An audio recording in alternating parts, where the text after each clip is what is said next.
કોણ બનેગા કરોડપતિની હોટસેટ ઉપર બાવળિયારી ગામના ખેડૂત પુત્ર હરપાલસિંહ પથુભા ગોહિલ પહોંચ્યા। બાવળિયારી ગામના ખેડૂત પુત્ર હરપાલસિંહ પથુભા ગોહિલ છેલ્લા ઘણા સમયથી કોણ બનેગા કરોડપતિની હોટસીટ પર બેઠવા માટેના પ્રયત્નો કરતા હતા અને તેમણે કોણ બનેગા કરોડપતિની તમામ પરીક્ષાઓ પાસ કરી હતી અને આખરે તેમને હોટસીટ ઉપર બેસવાનો સમય આવી ગયો હતો। આ અવસરે હરપાલસિંહ પથુભા ગોહિલે અમિતાભ બચ્ચન સાથે 5 સવાલો સુધીનો કોણ બનેગા કરોડપતિના જવાબો આપ્યા હતા અને આખરે 7.5 લાખ રૂપિયાનો વિજય પ્રાપ્ત કર્યો હતો અને બાવળિયારા ગામનું નામ રોશન કર્યું હતું।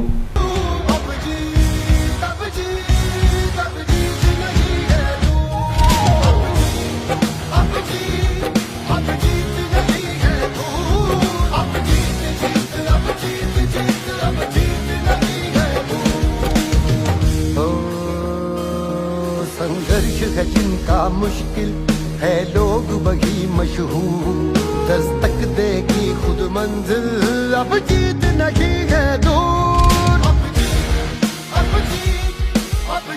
नहीं है दूर। હરપાલસિંહ સમય મીડિયામાં આપનું સ્વાગત છે। આપ એક કેબીસીના કાર્યક્રમમાં ગયા હતા અને આપ મૂળ ભાવનગરના બાવળિયારી ગામથી આવો છો। શું આખી વાત છે, કેવી રીતની પ્રોસિજર હોય છે કેબીસીની? हाँ, तो पहला तो તમારો તહે દિલ से આભાર માનું છું કે મને એક તમે મોકો આપ્યો કે મારી જે કેબીસીની જર્ની રહી છે એ મને વ્યક્ત કરવા બધા સામે, તો એના બદલ ખૂબ ખૂબ તમારો આભાર। તો આ કેબીસીની જે પ્રોસેસ છે એ શરૂઆત એની રજિસ્ટ્રેશનથી થાય છે। નોર્મલી એપ્રિલ અથવા મેમાં કેબીસીના રજિસ્ટ્રેશન સોની લીવમાં એમાં ધીરે ધીરે પ્રોસેસ ચાલુ રહેશે। 10 થી 12 દિવસનો સમય હોય છે। તમારે ટૂંકમાં આજે 9 વાગે રાતે સવાલ મૂકે તો આવતા દિવસે 9 વાગ્યા લગી મીન્સ કે 24 કલાકમાં તમારે સવાલનો જવાબ આપવાનો હોય છે।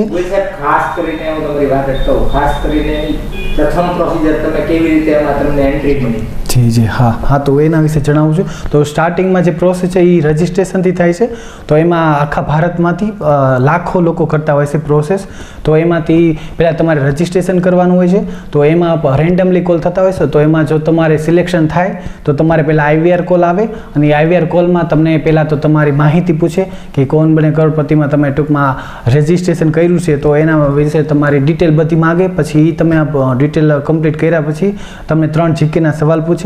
તો એ 3 જીકેના સવાલ તમે કમ્પ્લીટ સાચા આપો તો તમને લાસ્ટમાં એમ કે તમારે 15 દિવસ સુધી રાહ જોવાની, વેઇટ કરવાનો। તમારે જો સિલેક્શન થશે આ નેક્સ્ટ રાઉન્ડ માટે તો તમારે ગ્રાઉન્ડ ઓડિશન કોલ આવશે। તો પછી તમે 15 દિવસ સુધી રાહ જુઓ। તો ત્યાં પછી તમારે ગ્રાઉન્ડ ઓડિશન કોલ આવે। તો એમાં તમારે પહેલાં તમારી જે ઇન્ફોર્મેશન તમે કેબીસી રિલેટેડ નાખી હોય તો બધી એ કન્ફર્મ કરાવે અને પછી તમને લાસ્ટમાં એમ કે તમારું સિલેક્શન થઈ ગયું છે ગ્રાઉન્ડ ઓડિશન માટે, તો તમારે મુંબઈ આવવાનું છે। તો આ તમારું નિર્ધારિત સ્થળ છે અને આ તમારી તારીખ છે। તો તમારે આ ડોક્યુમેન્ટ જેમ કે આધાર કાર્ડ છે અને 2 પાસપોર્ટ સાઇઝના ફોટા છે એ બધું લઈને તમારે જે તમને ડેટ કીધી હોય એ અને મુંબઈ તમારે જવાનું। પછી ત્યાંની જે પ્રોસેસ સ્ટાર્ટ થાય છે તે પહેલાં તમે સ્ટાર્ટિંગમાં ત્યાં જાઓ તો તમારે જે ડોક્યુમેન્ટ વેરિફિકેશન કરે, પહેલાં તમારા ફોટો છે, પછી તમારા આધાર કાર્ડ ચેક કરે। પછી ત્યાંથી અંદર જે પણ લોકો આવ્યા હોય જેમ કે 10,000 છે, 20,000 છે, જે પણ પબ્લિક આવી હોય એના બેઝ ઉપર એક જે 20 માર્કની જીકેની ટેસ્ટ ગોઠવે।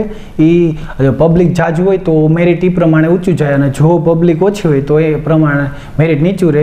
તો મેં જ્યારે એક્ઝામ આપ્યા કેબીસી રિલેટેડ જો 20 માર્કની જીકે હતી તો એમાં મારે 20માંથી 17 માર્કે મેરિટ અટક્યું હતું, પણ મારે 20માંથી 19 માર્ક હતા તો મેં ક્વોલિફાય કરી નાખ્યું હતું। અને બીજા બધા અમારા ટોટલ 10,000 જણા આવ્યા હતા, એમાંથી ખાલી 2,000 લોકો તે આમાં પરીક્ષા પાસ થયા હતા અને બીજા 8,000 પાછા કરી ગયા હતા। તો પછી તમે કમ્પ્લીટ કરો પછી તમને એક પ્રોફાઇલ શીટ આપે। એ તમારે 15 થી 16 પેજની હોય। તો એ તમારે પ્રોફાઇલ શીટ આખી ભરવાની, જેમાં કેબીસી રિલેટેડ અને તમારી લાઈફ રિલેટેડ સવાલ હોય, જેમ કે કેબીસીમાં તમે શું કામ આવવા માગો છો, પછી જે પણ ધનરાશિ જીતશો એનું શું કરશો, પછી તમારી લાઈફ રિલેટેડ મીન્સ કે તમને હોબી શું છે, તમારું એજ્યુકેશન કેટલું છે, એવી રીતના બધા સવાલ હોય છે। તો એ જે પ્રોફાઇલ શીટ ભરીને પછી તમારી પ્રોફાઇલ શીટ જે હોય એ કલેક્ટ કરી લે બધા, અને તમને એક વેઇટિંગ એરિયામાં બેહાડે કે તમારે ધીરે ધીરે તમને બોલાવશે, પછી તમારે આવવાનું અને તમારે ઓડિશન આપવાનું છે. તો એક ઓડિશન રૂમ હોય, ત્યાં આગળ 4 જણા હોય, એમાં 2 કેમેરામેન હોય અને 2 ઇન્ટરવ્યૂ લેવાવાળા હોય. તો પછી જ્યારે આપણે બોલાવે અંદર, તો આપણે સ્ટાર્ટિંગ આપણે ઇન્ટ્રોડક્શન તમારું પૂછે કે ઇન્ટ્રોડક્શન તમારું આપો. પછી એ આપ્યા પછી તમને કે તમે કેમિસ્ટ્રીમાં શું કામ આવવા માગો છો, પછી આટલી ધનરાશિ જીતશો તો શું કરશો, ટૂંકમાં આપણી લાઈફ રિલેટેડ બધું સવાલ પૂછે. પછી એ તમારે ઇન્ટરવ્યૂ જો એમને કેબીસી ટીમને સારું લાગ્યું તો એ લાંબુ પણ ચાલી શકે, અને કદાચ એમને એટલો બધો ઇન્ટરેસ્ટ ન હોય તમારા ઇન્ટરવ્યૂમાં તો એ 5 મિનિટમાં પણ પૂરું થઈ જાય. એ ટોટલી કેબીસીની ટીમ ઉપર ડિપેન્ડ હોય. પછી તમે ઇન્ટરવ્યૂ ક્લિયર કરી નાખો, પછી તમને કે ઓગસ્ટ મહિનામાં નોર્મલી સ્ટાર્ટ થાય અને ડિસેમ્બર લગી ચાલે, તો એ તમારે 5 થી 6 મહિના દરમિયાન તમારે જે સિલેક્શનનો કોલ છે એ ગમે ત્યારે આવી શકે. એવી રીતના આપણે કહીને પછી ત્યાંથી આપણે ઘરે આવી. પછી મારે એવી રીતના મેં જૂનમાં આપ્યું હતું, તો પછી મારે લાસ્ટમાં અત્યારે નવેમ્બર મહિનામાં 19 થી 20 તારીખથી મારે કોલ આવ્યો હતો કેબીસીમાંથી કે કોંગ્રેચ્યુલેશન, તમારું કેબીસીમાં સિલેક્શન થઈ ગયું છે ને તમારું શૂટિંગ 25 તારીખ છે, તો તમારે ત્યારે આવવાનું છે. તો હું 25 તારીખે અહીંથી ગયો હતો, અને પછી મારું શૂટિંગ હતું. તો અમે જે 10 જણા હતા ફાસ્ટ ફિંગર ફાસ્ટ માટે, એમાં મારો બીજો જ નંબર આવી ગયો હતો. અને મને મારું સૌભાગ્ય છે, હું બહુ ખુશ છું કે મને હોટ સીટ ઉપર બેસવાનો અને બચ્ચન સર સાથે મળવાનો એવો મોટો લાહો મળ્યો છે. કારણ કે બહુ જ ઓછા જણા હોય છે લાખોમાંથી, એનું સપનું સાકાર થતું હોય છે. તો એ હું ખૂબ ભાગ્યશાળી છું એના માટે. તમે પહોંચી ગયા ફાસ્ટ રોક ફિંગરમાં, અને સિલેક્ટ થઈ ગયા, પછી શું પ્રોસિજર હતી, કેટલા સવાલો તમે જવાબો આપ્યા અને ક્યાં સુધી તમને એનું રિઝલ્ટ મળ્યું? હા, તો એમાં એવું છે, પહેલાં જે 10 જણા હોય છે એ FFF માટેના, એમાં તમે એક સર સવાલ પૂછે સ્ક્રીન ઉપર, તો એ તમારે જોઈન્ટ કરવાનો હોય. આડાવડા એ પ્રશ્નો સવાલ ગોઠવેલા હોય. તો એમાંથી મારે સવાલ એવો હતો કે આ જે સ્વીટ છે એ કયા રાજ્યની છે. એક લીટી ચોખા હતા, પછી ઢોકળા હતા અને અપમ હતું. તો એ મેં બહુ જ ઓછા સેકન્ડમાં, મીન્સ કે 3 સેકન્ડ 3.8 મિલી સેકન્ડમાં જવાબ આપ્યો હતો, ખૂબ જ શોર્ટ ટાઈમમાં. અને જ્યારે મારું સિલેક્શન થયું ને બચ્ચન સાહેબે મારું નામ મને ગોહિલ સાહેબથી પુકાર્યો, ત્યારે આમ મને વિશ્વાસ ન થતો કે મારું નામ સર બોલ્યા, આટલા રિસ્પેક્ટથી આટલા માનથી મને બોલાયો. ત્યારે મને એવું જ લાગતું હતું કે ના, આ હકીકત નથી, હું સપનું જોઉં છું કે આ સાચું છે કે શું છે. પછી હું સરને એમના પગમાં પડ્યો અને પછી સરને મેં હગ કર્યું, તો મને બહુ જ ખુશી આનંદ થયો. ગોહિલ સાહેબ ખાસ કરીને તમને હોટ સીટ ઉપર બેઠા, પછી કયા પ્રશ્નોને ક્યાં સુધી તમે પહોંચ્યા? હા, તો નોર્મલી જ્યારે હું હોટ સીટ પર બેઠો ત્યારે સરે પહેલાં તો મને કીધું તમે ક્યાંથી છો, મીન્સ કે બાવળિયારી તમે અત્યારે હાલમાં શું કરી રહ્યા છો. પહેલાં મેં મારું ઇન્ટ્રોડક્શન આપ્યું કે હરપાલસિંહનું સિલેક્શન થઈ ગયું છે હોટ સીટ પર, આટલા ટાઈમમાં શોર્ટ ટાઈમમાં જવાબ આપ્યો છે. કારણ કે નોર્મલી સર બધાનું મેન્શન નથી કરતા, જે શોર્ટ ટાઈમમાં આપે બહુ જ અને સાચો જવાબ હોય તો એ મેન્શન કરે. તો મારું કર્યું હતું કે આપને તો બહુ જ કમ ટાઈમ में સહી જવાબ દે દિયા. તો એ જાણીને પછી ધીરે ધીરે લેવલ 1ની શરૂઆત થાય. 5000 અને છેલ્લે સવાલ હોય છે 7 કરોડનો સવાલ હોય છે, જે 16મો હોય છે. તો ધીરે ધીરે એક પછી એક સવાલ પૂછે. તો એમાં શરૂઆતમાં તો 5 સવાલ હતા, એ ત્યાં સુધી તો મારે કાંઈ લાઈફલાઈન લેવી નહોતી પડી. તો નોર્મલ હોય છે બેઝિક. પછી જેમ જેમ એનું લેવલ આગળ વધતું જાય તેમ તેમ હાર્ડ થતા જાય. તો પછી 2 લેવલ, બીજું લેવલ જે 5 લાખ લગીનું હતું એ મેં પણ ક્લિયર કર્યું હતું. વચમાં 1-2 જગ્યાએ મને કન્ફ્યુઝન થયું હતું અમુક ક્વેશ્ચનમાં, તો ત્યાં મેં લાઈફલાઈન યુઝ કરી હતી. એટલે પછી 2 લેવલ ક્લિયર કરી નાખ્યા. પછી સુપર સંદૂક આવ્યું હતું એના બાદ. તો એમાં એવું હોય 90 સેકન્ડમાં તમારે ફટાફટ 10 પ્રશ્નોના જવાબ આપવાનો હોય. તો એમાં મેં 10માંથી 8 મારા સાચા પડ્યા હતા. જો મારા 10 સાચા પડી જાત તો મને બહુ મોટો મોકો મળે તો બચ્ચન સર સાથે, એમની ફેમિલી સાથે મારી ફેમિલીને ડિનર કરવા માટે. પણ મારા 2 સવાલ ખોટા હતા, તો મારે થોડા ખાટું રહી ગયો. પણ પછીથી મારી જે લાઈફલાઈન યુઝ પહેલાં થઈ ગઈ હતી, એ જે તમે સુપર સંદૂકમાં એવો નિયમ હોય કે ઓછામાં ઓછા તમે 5 સવાલ તમારે સાચા પડવા જ જોઈએ. 5થી ઉપર પડે તો વધુ સારું. તો મારે 8 પડી ગયા હતા. તો મને લાઈફલાઈન બીજી જીવતી કરવાનો મોકો મળ્યો હતો. તો મેં ઓડિયન્સ પોલ કરી, અને એના પછી જે એક હાર્ડ સવાલ આવી ગયો હતો મારે 7.5 લાખનો, કે આ ખેલાડીનું નામ હતું, એ કઈ રમત સાથે જોડાયેલો છે. તો એ 4 જે રમત હતી એ બરફ સાથે જોડાયેલ હતી. તો મને કન્ફ્યુઝન થઈ ગયું, મારે વાંચવામાં લગભગ આવ્યો નહોતો.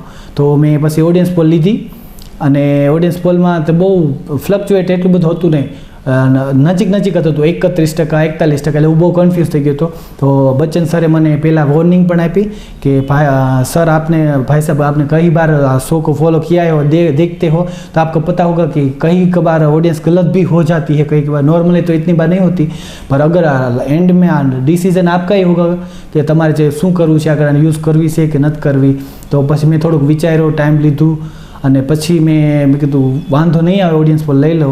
પછી એ મારા, કારણ કે મારી પાસે એક ઓડિયન્સ પોલ એક જ હતી, બીજી કંઈ હતી નહીં, તો મેં ઓડિયન્સ પોલ લીધી અને પછી ઓડિયન્સનો એ જે પ્રશ્નનો જવાબ હતો એ ખોટો પડ્યો. એના લીધે જે હું 7.5 લાખના સવાલ ઉપર હતો ત્યાંથી હું નીચે એક સ્ટેપ નીચે આવી ગયો 5 લાખ ઉપર. જો એ ખોટો ન પડ્યો તો હું આગળ વધીએ કે મારા જે 7.5 લાખ છે, 12.5 લાખ છે, એવી રીતના આગળ વધીએ કે પણ આગળ. ગોહિલ સાહેબ, તમે બાવળિયાથી આવો છો, વેળાવદર નજીક છે કાળિયા, બરોબર, એ બાબતે કોઈ ચર્ચા થઈ હતી કે કેમ? हाँ थी थी नहीं बाबत सर.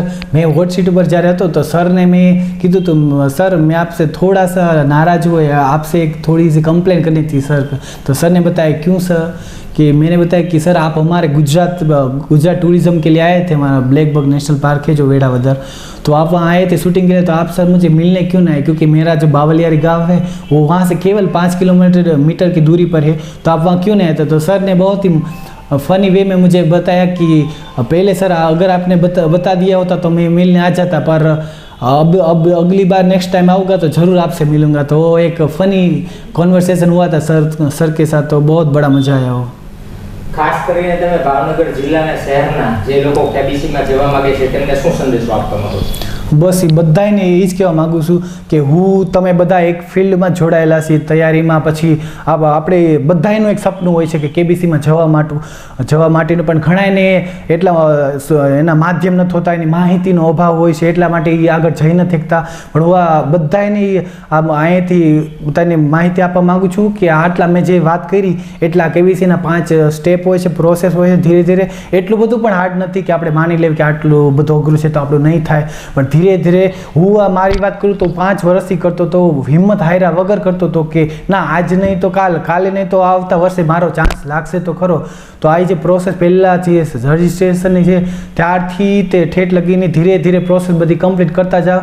અને બધા આ કેબીસી મંચ છે એ આપણો જ શો છે, જે મિડલ ક્લાસ ફેમિલીથી જે પણ છોકરા આવે છે બધા એના માટેનો શો છે. ખુદ અમિતાભ બચ્ચન સરે આ મેન્શન કર્યું છે. તો બધાય મહેનત કરો અને ભગવાન મહેનતનું ફળ જરૂર આપે છે. મારું જે કે જૂનું સપનું હતું 5 વર્ષથી, તો એ પણ આ વખતે પૂરું થયું, એના માટે બહુ ખુશ છું. તો તમે પણ બધા મહેનત કરો અને આપણા મંચ આપણો જ મંચ છે, આપણા જેવા લોકોનો માટેથી મંચ છે, અને એનાથી આગળ સરની વાત કરી તેને કીધું હતું.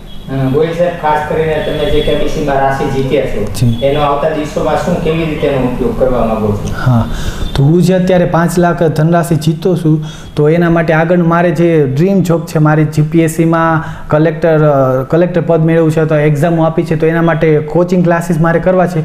તો એના આ જે ધનરાશિ જીતો છું એનો સદુપયોગ એમાં કરીશ, અને મારું જે ભવિષ્યનું સપનું છે કે એક સારી જોબ મેળવું, મારા પગ ઉપર ઊભો રહો અને બધાને સપોર્ટ કરીએ કે મારી ફેમિલીની આગળ, અને મારી ફેમિલીમાં કોઈ પણ ફાઇનાન્શિયલ કન્ડિશન એવી રીતના હોય તો પણ નાનો મોટો પણ હું મારો સપોર્ટ કરીએ કે હેલ્પ કરીએ તો એ મારા માટે બહુ મોટી વાત છે. અને મારા આ જર્ની કેબીસીની જર્નીમાં મારા ફેમિલી, મારા પેરેન્ટ્સે મને બહુ જ સપોર્ટ કર્યો.